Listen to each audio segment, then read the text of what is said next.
I say Guillermo, and a lot of people watching and listening are thinking, why is she saying Guillermo? Shouldn't it be Guillermo? And I fall in love with the city. You have to also learn that you have to start a new life. So how did you get SUR? It was called SUR when you got it. And that's when I met Ken and Lisa Todd. This amazing show, Vanderpump Rules, that millions of people around the world enjoyed this show that was created by U.S. immigrants. When you have to count money, you go back to your first language. My husband You're gonna does. count it in your language. husband I don't know does. why. At home, we speak Italian, French, Spanish, English, and it's fun. I'm proud to be Latino. I'm proud to be part of that. Believe in what you are, because today is completely different than before. I love this country. I love the opportunity that this country brings to people. Fight for what you want and never give up.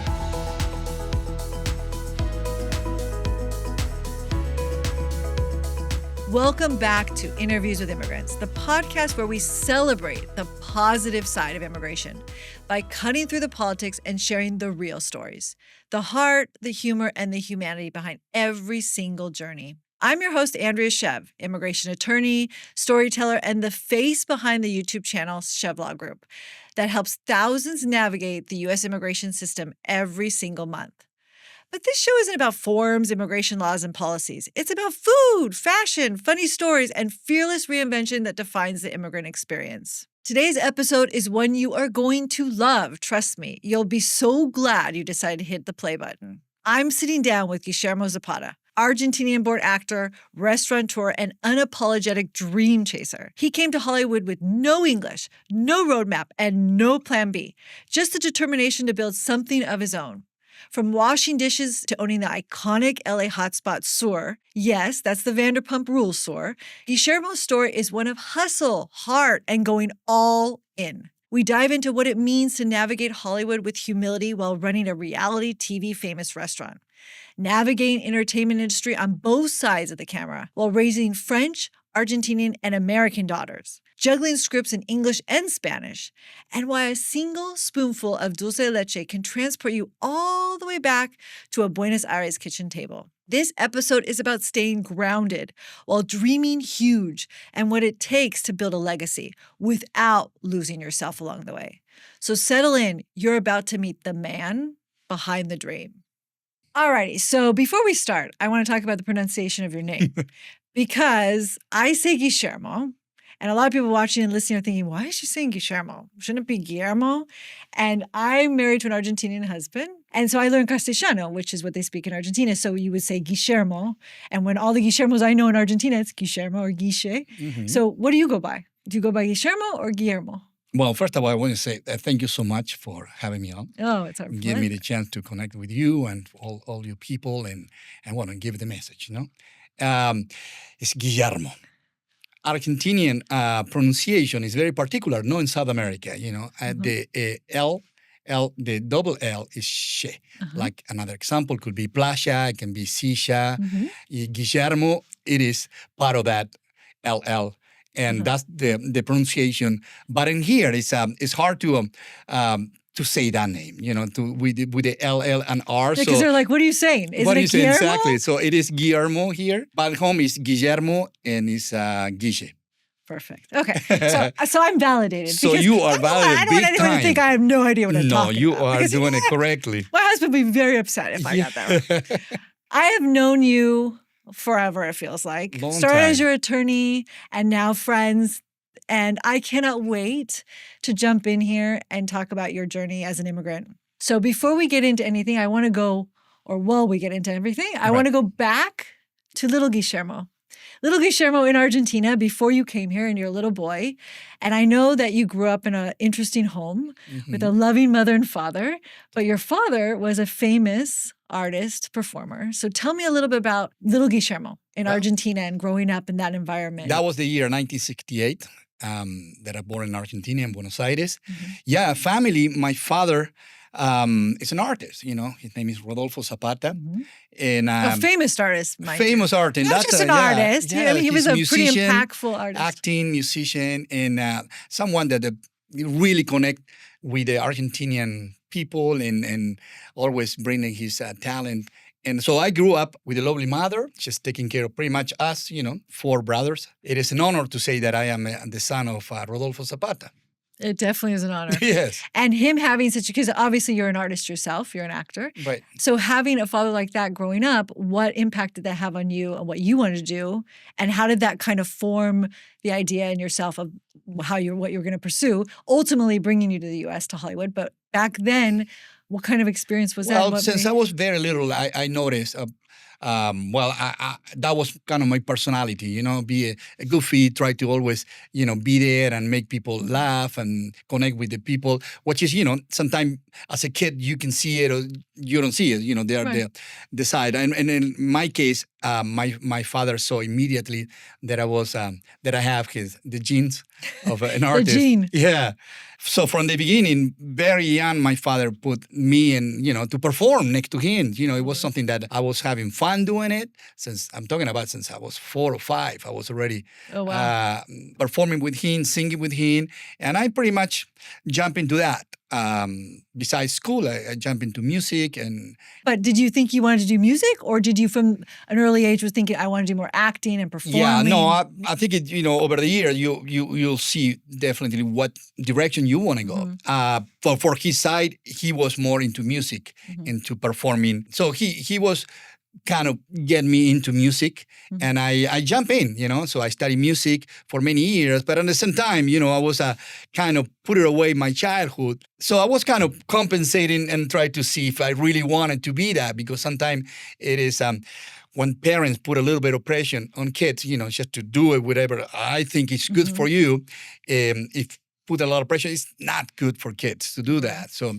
And how did your father react when you found out that you were thinking more acting, the music, and... Yeah, so like I said, it took me years in order just to probably explain him that music is not something that I want to pursue. And the music, because he most likely want me to continue what he created, his legacy, and continue with that, which is amazing because he will already open all the doors for me to continue what he does. And that's but it's not like I want to do. And that's what parents want, right? Yeah. They have this amazing thing and they're laying it out in front of you. Exactly. When your child says, no, I don't want to do that. My kids want nothing to do with it. I do absolutely nothing. And I cry every night. Well, but what I did, what do you do? Right.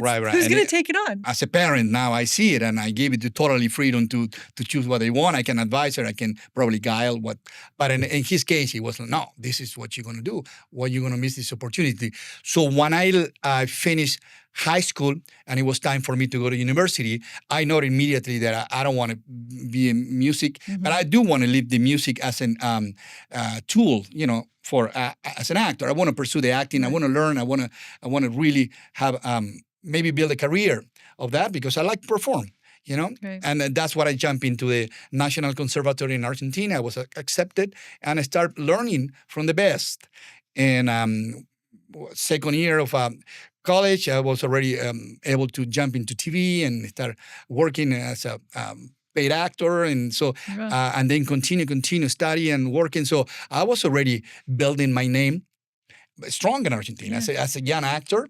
I was 19, 21, 22, and I was already working one project to another one. Yeah. But my goal, it was, one of my wishes, it was to come to LA. Yeah, that was going to be my next question, is that when was the moment that you said, okay, I'm doing it in Argentina, I'm acting, I'm doing what I want to do, but I want to go to the States. I want to go to Hollywood. I want to go to LA. Right. My goal to come over here, it was just to see the city. I mean, it's something that So your goal wasn't originally to come here to actually start pursuing an acting career? No. Oh, okay. It probably, it was in my head. Consciously, yeah. Of course, after you grew up watching TV shows, American TV shows, it's something that you have it in your head, right. But from one thing is to have it and one thing is to become a reality. But yes, I took the opportunity to, when I had a little break, I was 22 years old, that was year 1992, and I applied for a visa as a tourist, and I was accepted, and I came here for 10 days of vacation.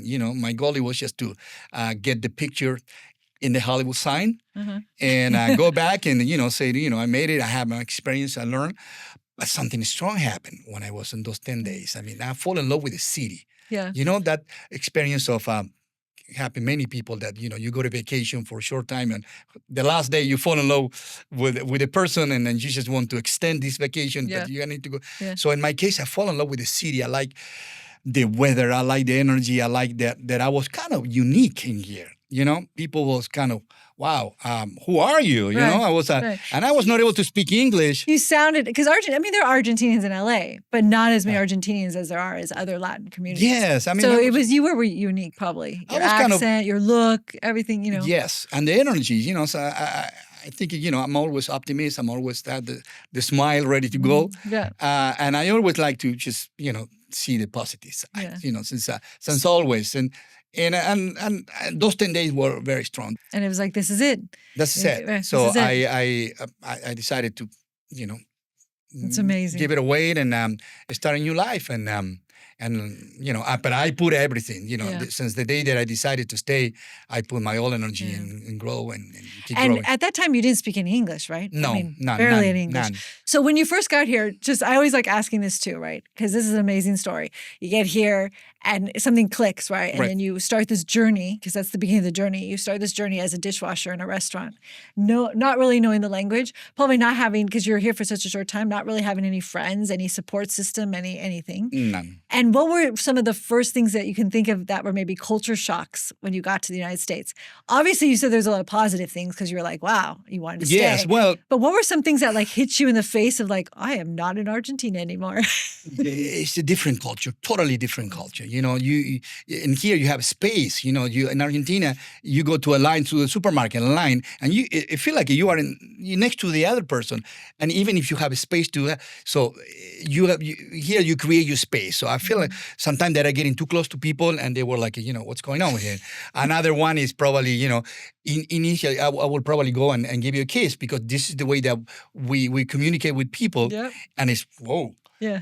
Especially a man to man. Man to man, whatever that was, my instinct was, immediately to go and give a kiss and something wrong. And I was like learning.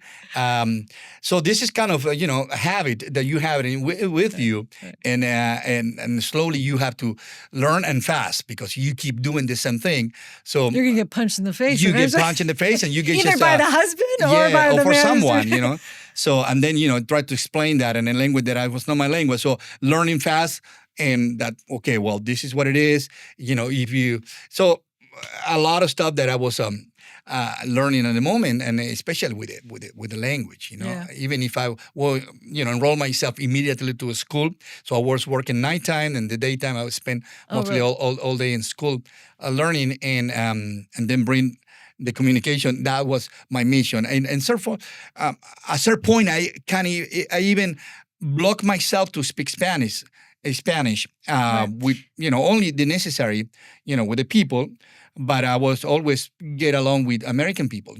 Right. So you made the conscious choice not to speak Spanish. I think to try to surround yourself with people that to are speaking accelerate, English. to go fast and learn fast. To assimilate, because that's the way you learn the language. So, but in the restaurants, a lot of them were Latinos, right? A lot of them were speaking Spanish. So you could and I communicate, was able create to friendships, speak Spanish with them. but you tried as much as possible not to speak Spanish. Correct. To immerse yourself. Did you ever have a doubt? Like, I'm sure in those beginning days, it sounds so wonderful, Guillermo. Like, it sounds like, oh, I came here and I got this job and everything was great and the dream was starting. But I'm sure there were really hard days. I'm sure there was a lot of days when you were like, am I doing this? Like, am I really doing this? Did you doubt it? Like, this was the right No. choice? Never? I always knew Never? that it's the right choice. You never doubted it? No. If Wow. you have a little bit of doubt, you will not make it. So this is dramatic change that we have to do. It took me 8 years to go see my family for those 10 days, Wow. until I was able to go and see them. Mhm. So, but I never had a doubt that I will not fight and I will not pursue what my heart is telling me. Even today, Right. when you think, well, you achieve something, you are kind of just don't give up because everything is a house of cards. Yeah. If you feel like you made it, you can just. I mean, at this point, I can say, well, I've done something, but at the same time, no internally, I feel like I have to continue. I have to have. Yeah, no, that's there's a long way interesting. to go. It's interesting because it's like, I can tell you, I have many, many doubts all the time. So maybe I need to stop doubting myself and start being more secure. It's not like, I was always like, cheer up. Of course, it was a dark moment. I make mistake. I fell. I stand up. I Right. recognize what I done it wrong and, learn from there, stand up, keep going. And, but I always, internally, you know what I mean? I always have a positive. If you want to connect with people, you have to everybody have a problem. If in life, everyone have your own problem. So for us, when we needed the necessity to connect with people, to learn from people. That's the way that you will grow. It's just to always be positive and always give the message and willing to listen and to learn from them. But if you start bringing your own problem, which is, like I said, I miss my family.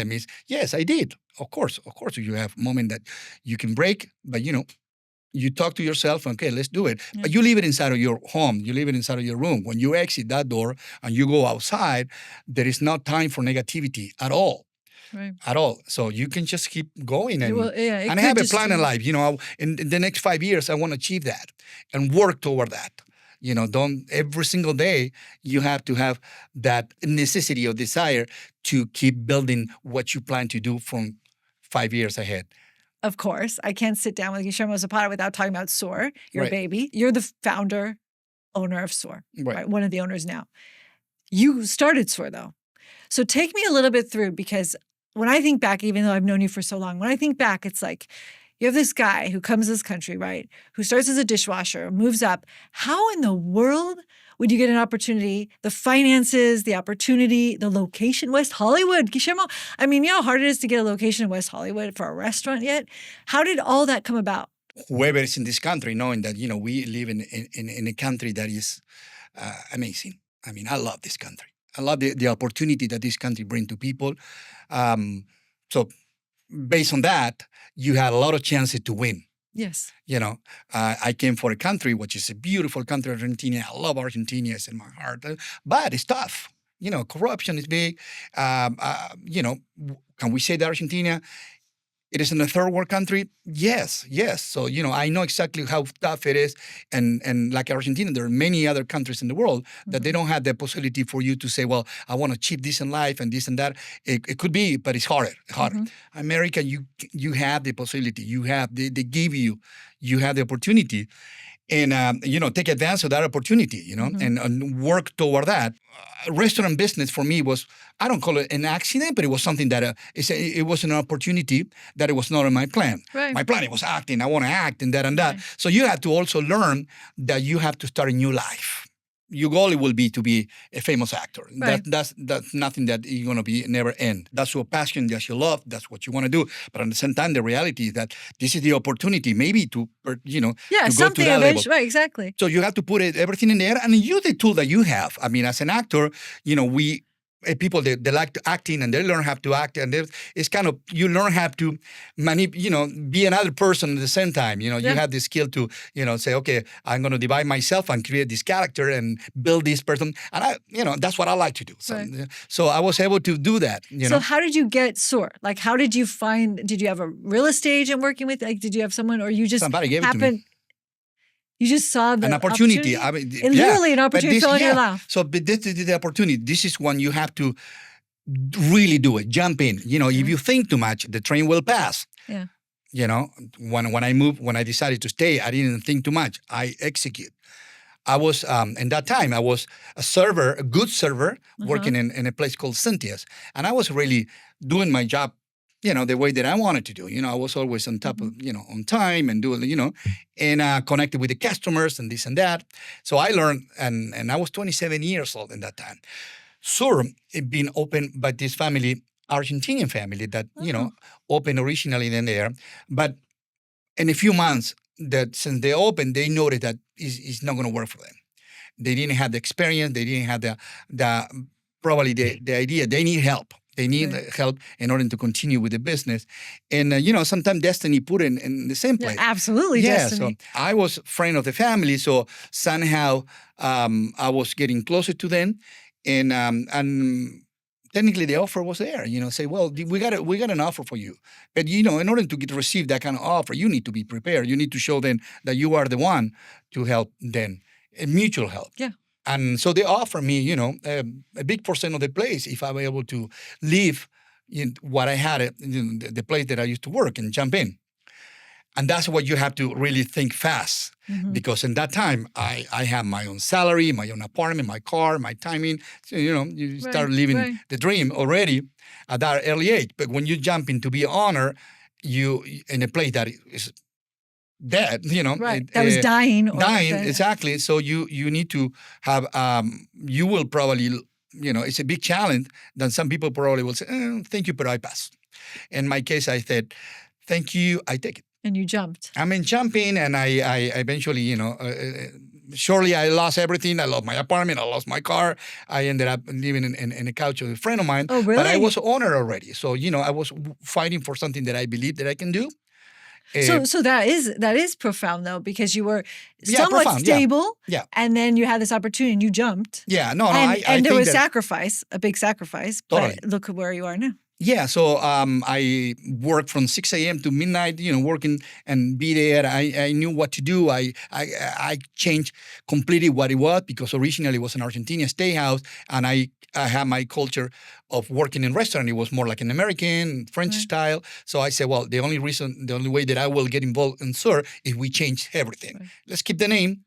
But I won't change. I want to remove the Argentinian flag. I want to paint everything in white. I want to put candle. I want to change the music, everything. So it was an agreement from the family to accept, my terms and go from there. And I changed everything. I changed the menu. So what is SUR, though? It was called SUR when you got it. Yeah, because it's an Argentinian. And why was it? So why was it called SUR? Because of South, SUR being South, or was there? Because I know now it's an acronym. Like I said, when was original SUR, it was an Argentina steakhouse. Right. SUR is a famous tango song. SUR. SUR means South. So if you are Argentinian, you feel like SUR means a lot. There's many meanings. That shows I'm not fully Argentinian. Yeah. Or your husband would probably understand that. Argentina, but that's it. But SUR is something that, we consider that this. I didn't know it was a famous tango. Yeah. SUR, pardon y después. But it is a famous. Too. He sings too. Yeah. That could be, so.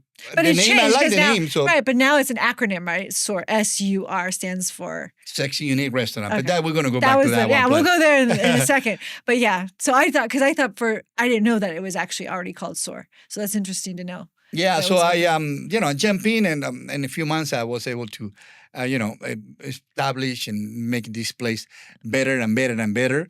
With the time, the family decided to go back to Argentina, and I was able to buy their part. So I was 100% owner of that place. And then I met my wife Natalie in there. Ah. Yes. We love Natalie. So Natalie we'll talk about Natalie in a minute, but Natalie is a French national. She's not Argentinian. Yes. Far from an Argentinian. Yes. So I met Natalie. I fell in love with Natalie, and Natalie brought something very unique to me and to everything, you know. And then after that, which we're going to go back to Natalie, trust me, but when did Lisa Vanderpump and Todd come in? And that was 2004. Okay, so you started the restaurant in what year? 1998. And in 2004? I met Natalie 2001. Mm-hmm. And together, we together we start start thinking about to go to the next level. Right. And I was looking for that, an investor, to allow me to keep half of the business, sell and grow, and make this place double, the side and everything. And that's when I met Ken and Lisa Todd.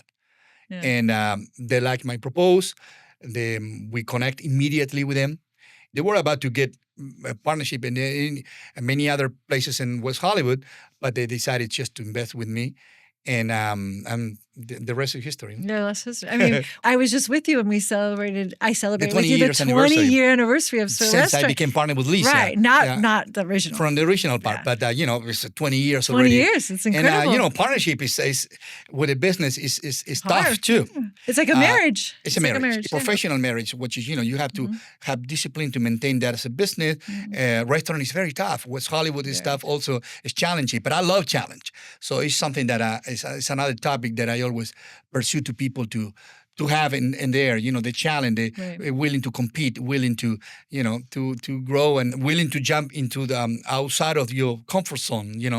It is something that you need to do in order to. I always say that you need to die and born again in order to be successful. Otherwise, you cannot do it. Yeah, because you have to leave everything, behind, and jump into the the unknown, and you see what happens. Right. The restaurant opens, the partnership begins, it transforms, and then you are now in the middle of a reality show called Vanderpump Rules. Yeah, well, this is the part that I know there was a period of time, but it's like you need to be creative. You need to be constantly, if it's not the show, something else, working the menu, working what is fashion in order to bring to the restaurant. Yeah. And what's interesting to me, because this is a show about immigrants, right? Right. That you have this restaurant that's extremely successful, has an amazing history with you, then becomes iconic situation because of the reality TV show. Mm-hmm. But it's all immigrants that started it, right? Between you, Argentinian, Right.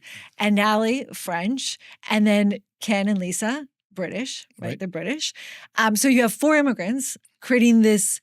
But let's be honest, Americans is a country for immigrants from day one. So, we all immigrants somehow. Of course it is, but that's what this show is about, is to kind of show and kind of talk about these immigrant stories and things that people that are maybe not first, second generation immigrants, right? Right. But that are been here a while, and they turn their TV and they watch Vanderpump Rules, and they don't even process. Sometimes we forget, right? Right. That we wouldn't have this show. We wouldn't have SUR. We wouldn't have all these fun things, to entertain us without immigrants. Totally. So it's the idea of, acknowledging and accepting the fact that, look, this amazing show, Vanderpump Rules, that millions of people, I think we're in the 11th season now. Is it the 11th? 12th season now on Hulu, right? On Hulu? Yep. Yeah. So, for 12 seasons, people around the world, because I know people that around the world watch Vanderpump Rules, enjoyed the show that was created by U.S. immigrants. So it's important, I think, that we acknowledge that and we give credit to that. Our case is like many other cases, and it's good that you want to connect with them and pass the message that it's possible as an immigrant to come over here and pursue it. And like I said, it's tougher, but when it's tougher, it's even more challenging than. But what you bring, it's also what immigrants bring to the United States with them. Right. They don't just bring their bodies; they bring their histories, they bring their cultures, they bring their ideas, they bring their language, they bring their food, they bring entertainment. There's so much that comes with an immigrant that we have to kind of nurture and appreciate that we sometimes forget about. Yeah. So we know that, in Argentina, you were already acting and doing stuff. You come to the U.S., this whole journey begins, kind of diverting you a little bit away, obviously, from your acting career, but coming right back to where you are now, doing amazing. You do a lot of commercials, you do a lot of features, you're doing TV. And you're doing it here and in Argentina now, not just here. So tell me a little bit about that journey and how because you did, right? There was a period where you weren't doing obviously anything in the very beginning. No. How did you find your way back? I always feel like I was doing something. Yeah. Like I said, when I go back to explain you that, as an actor, you always have to, leave Guillermo inside of that place that you live and go outside. So for me, it was like always doing a stage. Actors love to do a stage, and perform. And I feel like the restaurant on my head, it was like a stage for me. It was like, always getting ready, going, comb my hair, always be, and I would jump in. And every single day I was kind of performing, half and half, you had to be you. No, but at the same time, I was able to perform. So I never lost that. So few years after, I was able to find an agent. My dear friend Gloria Hinojosa, that I still represented by her. And I was able to be a SAG member, and I was able to start working in commercials. So I was always have a little bit of income and a little bit of, something, hope, because I was already since 1990. I'm a SAG member since 1994. So I'm still SAG member until today. So I was always able to do something as a model, as an actor, a little part here, a little part there. So I was always keeping it. It was not strong enough for me to say, well, I have this contract in order for me just to focus 100% on this. But I was always having it there. So, but the restaurant, it was something that I put me in the situation that I am right now.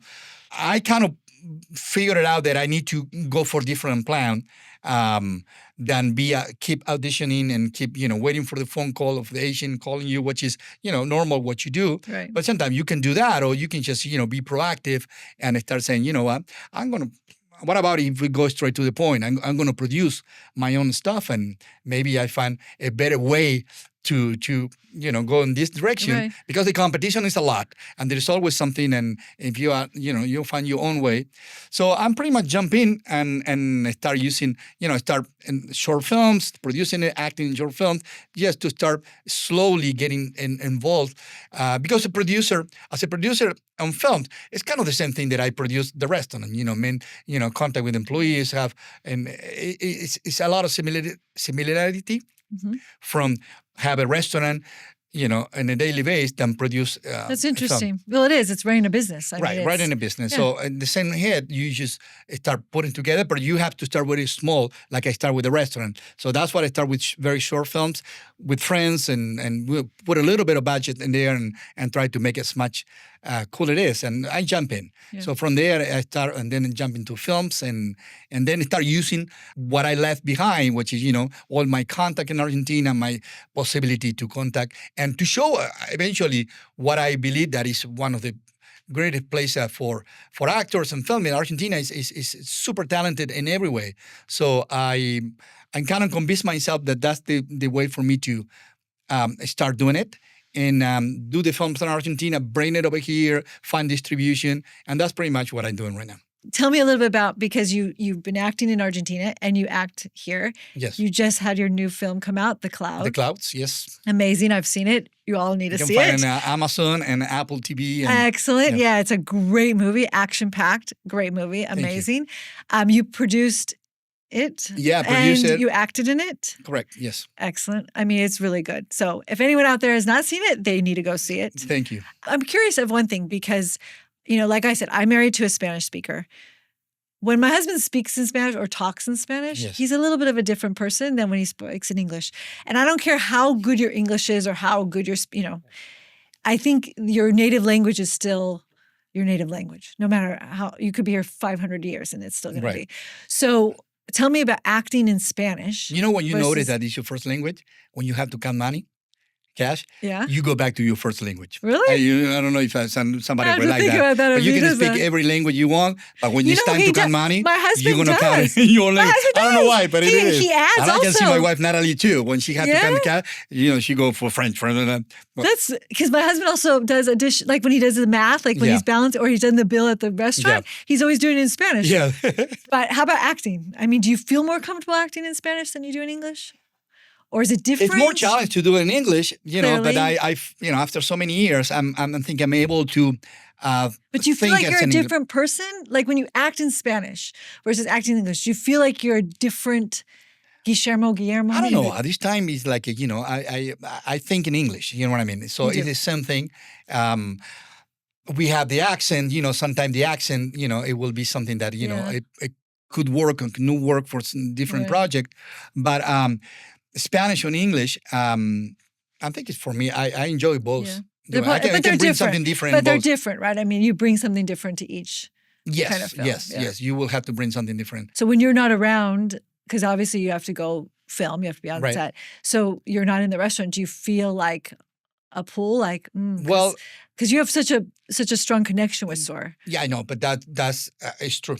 And I have something that is I need to be there in Right, order to right. deliver to the customer that they come in. I have such a respect for customer, whoever walks inside of the restaurant, Right. because it's just, for me, it's like you bring your guest to your home. Right. You just want to make sure that and every single For customer. everyone out there that maybe haven't been to SUR, it is a very homey feeling when you walk into SUR. It And that's feels what like, I feel. You feel That's like what I you're wanna coming to cre- someone's want to house to create. eat. I Right. mean, it's beautiful and it's And personally Yeah. give the welcome to them and make sure that they're fun. Yeah, And it's good for them and it's good for the employees as well, because they see that, the owner care about it. They Exactly. care that we want to, and those people that they make a reservation, I constantly say to my employees that they need to understand that, it doesn't happen that they got the phone and we want to eat and go. No, SUR is something that people have reservation for months. It's an And experience. It's an experience Exactly. that they've been preparing this moment for months, or perhaps for years, and Yeah. they come from all over the world. So it is so important when they come to the restaurant and deliver what they're expecting and beyond.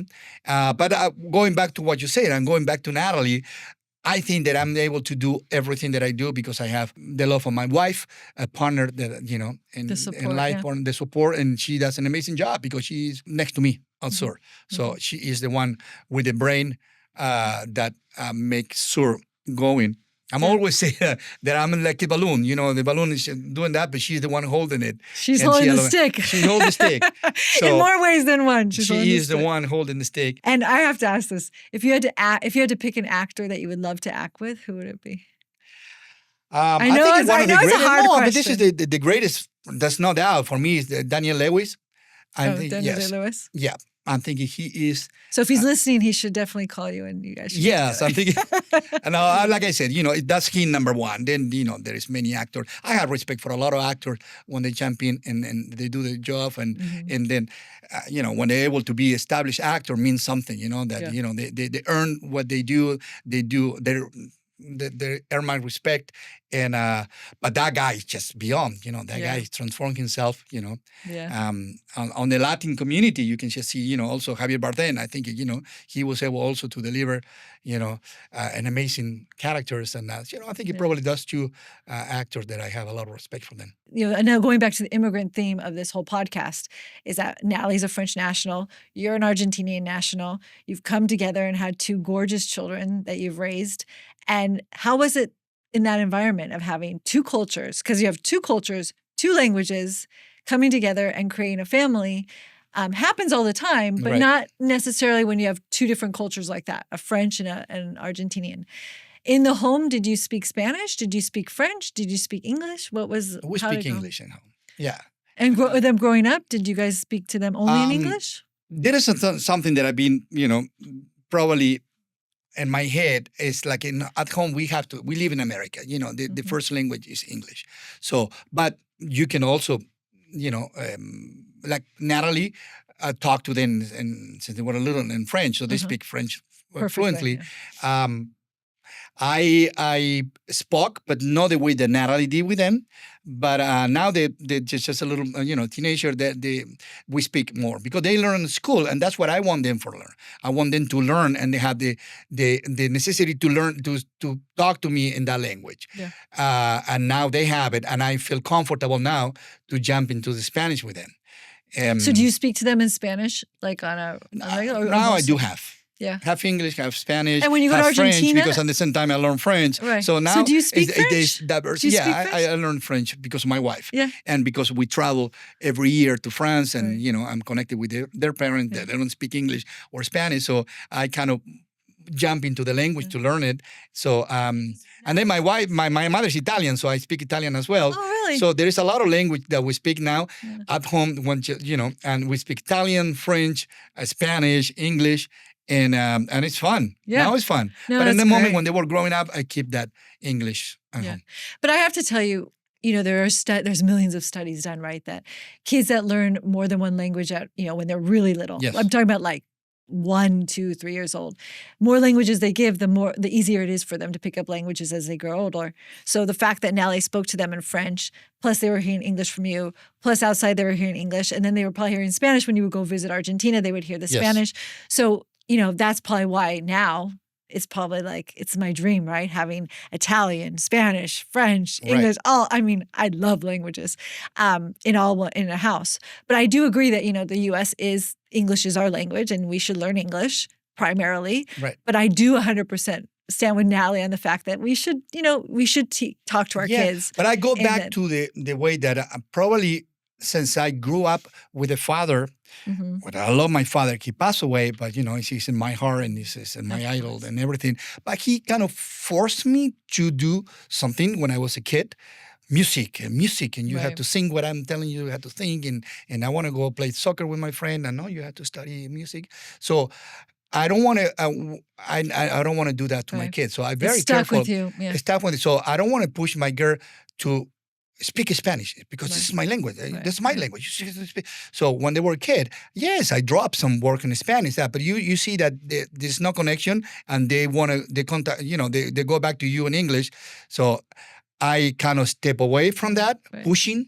And that's why probably I'm kind of different than the other person, because I feel like, parent shouldn't be pushing, Well, it came from your childhood. I mean, it came from your history, your decisions. I don't think there's any right or wrong answer. I just think... in my head, I was not able to push. I am just love languages, and I love the whole idea of mixture of different cultures. And I think people sometimes are scared of that. Right. I mean, I'm American and my husband's Argentinian. He only spoke Spanish to them growing up. Right. I only spoke English, and the kids are brilliant. I mean, they're brilliant. Of course, they're my kids, so they're brilliant. But they're brilliant because the kids would look at me and speak in English, and they would look at him and speak in Spanish. Right. Like, I didn't know what you know, like, slowly. Mommy doesn't understand what that is. So, like, he would say sol, to Papi, and they would look at me and go, son. Like, I didn't know what I was talking about. But it's interesting because kids are just sponges, and they learn. Right. And like I said, they're both learning, and they go, when they want to talk to me in Spanish, we jump into Spanish. Well, now it doesn't matter. I mean, they're older. They know everything. They know what, when they're a kid, I was very careful not to push in any way, like acting, they both have that little brilliant also in the genius, and they did commercials on TV and that, but we never pushed them on a way to say, you have to do this because, you understand that this is something that you need to continue. But they both did it. But at a certain point when they were teenagers, they say very clear, I don't want to do this anymore. And we stop it. Do you feel ever, Guillermo, that you have some type of obligation to the Latin community as being now in the public eye with Vanderpump Rules and having this very successful restaurant and now doing movies and being more, exposed? Right. Do you feel any sense of like a responsibility to the Latin community to be a certain way or to speak out? Or I think I have the responsibility, like I'm doing right now, is just to give the message and to tell them that it's possible, that there is. And thank you for doing that. Yeah, I love it. I love it. Thank you for bringing me over, like I said. It. And I think my obligation is just to pass the message. More than that, I think, over the years, I was able to, through my work, to give a lot of work to people and, to the community and to give back on my own. Mm-hmm. I don't give back in an easy way. I'm honest. So I what they're going to hear from me is honesty. They're going to hear from me that, I don't feel sorry for anybody. I don't want you to feel sorry for me or for whoever. I want you to do the job and believe in what you're doing. You come to this country to do good, to do perhaps better than what your own country can bring to you or your future. Mm-hmm. So when you make that kind of determination, it's up to you to make that big commitment with this amazing country and do good, and that, consequence of that, you will be generated, good in your life and for the people next to you. So I will probably advise to go in that direction, having lead by example. Lead by example. Exactly. That's what you're doing. And that's what I do. I'm connected with them. I'm proud to be Latino. I'm proud to be part of that. And I'm always, supporting, immigrant for, not only Latino ones, but any immigrant that come over here to believe that we are in the right place. Perfect.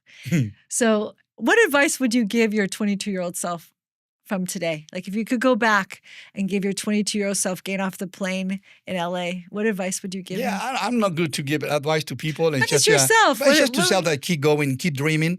What you have never lost, the fire that you have in your heart, that's the only fuel that you will have in order to continue in life. If you feel that that fuel on your heart is given up, just to always bring, read, connect with people that can just fill it up, the love. In order to have enough fuel in your heart to keep going, never lose that. Keep always building that. Believe in what you're doing and keep going. One day, at least you have the support of this country and keep going and fight for what you want. Really fight and never give up. Because sometimes, after a few years, it's like, it's not going to happen. It will happen. It's all dependent on you. It's not dependent on any president who is in charge here or the government or whatever. No, they have their own problem. They have to figure it out on their own what to do, and they're thinking about them. Right. So nobody thinking about you. It's just you, the person that you need to think in yourself, and just do the best, and just always keep the smiling and keep going. So I will probably tell him, keep going, never give up. Right. So my advice to whoever want to be an actor and come to Hollywood is perhaps if you come in with the idea of live in this country and live acting on the side, and maybe it will happen or not, but you want to live here and you want to have a great life, and especially in Los Angeles, which is beautiful. Stay in your country. Believe in what you are. Believe, because today is completely different than before. You can have a film that it can go, it can do very well in your own country, and then, that film will cross frontiers, and then you will come with a different presentation to America, because, you come with a film that is a word. You can go with your film from your own country to festival all over the world, and that will allow you to come strong to America. It's interesting. I'm really happy you said that, and this has nothing to do with the interviews with immigrants, but I tell people that all the time, like in the artists in the world. And I'm glad you brought that up, because I want to accentuate that fact, because a lot of artists internationally want to come to the States and they want to get visas and they want to come here. And I tell them, in the world we live in, be amazing where you are first. Because we have such a global world now, and everything moves so quickly and so fluidly between countries, that be amazing where you are. Don't be afraid. You don't have to be in Hollywood to be amazing. You could be amazing in, Uzbekistan. You could be amazing anywhere in the world and grow that, and then use that to catapult yourself, if you want, still into the United States market. So it's a whole other world. Social media, it's a whole other world. So strong. It's so strong that whatever you do, even in your phone, you can create something that it will go viral, and people will have the desire to be next to you. And in that case, Hollywood will open the doors in a different way. Exactly. And this is the way that you will have to probably pursue it as an immigrant. But if you come in, to America, as an actor, prematurely, to learn, to experience, to spend a couple of years, maybe to pursue it or not, but at least to learn the language, to connect, to experience, what it's about, to take opportunity. With that kind of mentality, okay, that might work. You might learn something in life that will help you in the future to build, but it's tough. Right. No, it's tough. So the last question I have for you, and then I want to taste some Argentinian deliciousness, is if I made you pick one thing about the U.S. that you love, what is it? The fact that, United States compared with the other country is I don't want to say 50 years ahead of the game of any other countries, okay? So the fact that, you are in a country that they already are ahead of the game compared with others, it's just, for me, it's super challenging, because I'm always I'm curious to see what's next, and I want to be challenged. I want to be the.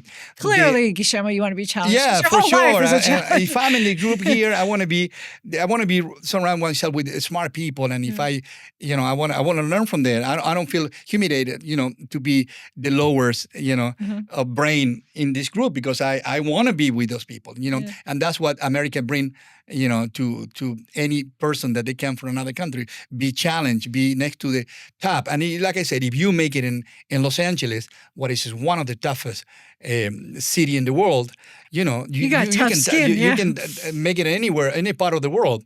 And that's what America bring to me. I mean, it's just love. Excellent. Well, what is the one food, or what is the one deliciousness that stuck with you after you left Argentina? I think the Alfajores. Alfajores? Yeah, this is something that what inside Alfajores stuck with Dulce you? de Leche. Dulce de Leche. Yeah, this is something that Dulce de Leche. Yeah, I can, as an Argentinian, 99% of Argentina, we love Dulce de Leche. Yeah. I think we say that we created Dulce de Leche. Well, I have actually, You do? that said, I looked it up because I was curious, like, where Dulce de Leche came from. And according to what I read, there's a debate of actually where it came from. But I wrote it down. It says, the most common story links it to Argentina from the 19th century, where it's said to have been discovered accidentally when a maid left milk and sugar cooking for too long. Wow. I don't know if that's true, because I read online there's a bunch of theories, but I'm going to go with that one because I'm sure Argentinians. I think that's a pretty good one. That's good. And it's basically for people who out there who don't know what it is, it's basically caramelized milk. It's not caramel. Right. It's not caramel. A lot of people think it's caramel, but it's not. And I can vouch as an American, being here many generations, it is not caramel. Right. It's much, much better. Going back to what you're saying, if I keep something that I love from Argentina, it's Alfajores. And I have to say, fortunately, I get the benefit of having an Argentinian in my home. So we have this stuff all the time, but they have a powdered sugar one, which you probably know, and a chocolate. Los Blancos. Yeah, Los Blancos. And I like, honestly, I think I like these. I mean, I think I like the Blancos more, but for you, I'm going to have the chocolate.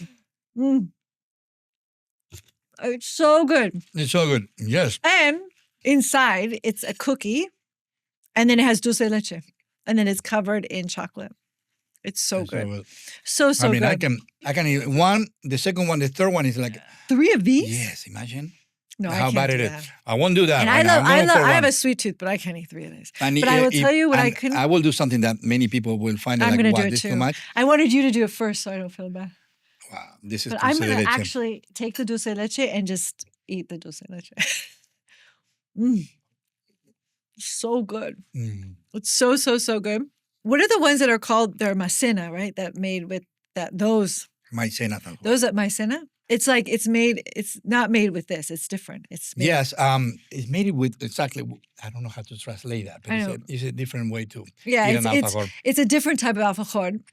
But those, the little ones, because they come little, they're basically the same. They're alfajores, but they're small and they're made from a different material. The dulce de leche is sandwiched between a different material. What is it called? So I pronounce it right? Alfajor es maicena. Alfajor de maicena. Those I could eat like 5, 6, 7, Wow. 8. Those I could just keep Alfajores. eating. But anyway, Oh, if you guys very go to good. Argentina, yes, you have to bring as a souvenir some alfajores. But yes, if you got an opportunity to go to Argentina, I always tell people that it's a place that I'm going every year, like at least twice a year. I visit my mother. My family is as well there. And I'm thinking, Argentina is a part of my heart too. So it's a beautiful country, and fortunately, I get to speak to it because I've been there so many times. Right. But now, I mean, after being there so many times, Guillermo, Yes. you know my favorite part No. is the food. The food. I will tell you, Argentinian food. I've been to many places in the world, but I'm sorry, Argentina, you really Are you going to take come my to my heart. house? Accept my invitation. I like to do barbecues at home. So Oh, an next time, should we asado do in that? Argentina? Asado Argentina. I love to do that. I will be there. I will be there. But Very delicious. Thank you so much. No, thank you for being here. Alrighty, a huge thank you to Guillermo Zapata for sharing his powerful story. From leaving Buenos Aires with little more than ambition and a dream to navigating a new language in a new country, building a career in acting, stepping behind the camera to produce films, and transforming a small little restaurant into one of the most iconic hotspots in Los Angeles, SUR. Guillermo shows us that the immigrant journey isn't just about survival, it's about reinvention, perseverance, and the courage to create something entirely your own from the ground up. If you want to see Guillermo's world in action, visit SUR Restaurant in West Hollywood. Tune into Vanderpump Rules to catch him on screen. And follow him on Instagram to stay updated on his latest film projects and creative ventures. Because believe it or not, he's only just begun and he's nowhere near done. If you enjoyed today's conversation, don't forget to please rate, review, and share this episode. And if you're watching this episode on YouTube, please make sure to comment and like and share it. And don't forget to subscribe so you don't miss any of our future episodes. I'm your host, Andrea Shev, and remember, please, behind every immigration story is a human story. Thanks for listening, and we'll see you next time on Interviews with Immigrants.